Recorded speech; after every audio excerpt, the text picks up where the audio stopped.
భారత రాజ్యాంగ నిర్మాత డాక్టర్ అంబేద్కర్ గారిని కేంద్ర హోంమంత్రి అయిన అమిత్ షా గారు కించపరుస్తూ మాట్లాడడము చాలా బాధాకరమైన విషయము.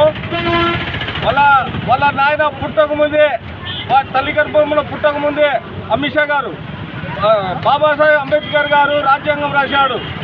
ఆ భారత రాజ్యాంగం డాక్టర్ బాబాసాహెబ్ అంబేద్కర్ గారు రాసిన రాజ్యాంగం. దాని మీద ప్రమాణం చేసి ఆ రాసిన వ్యక్తిని కించపరుస్తూ మాట్లాడడం చాలా బాధాకరమైన విషయము.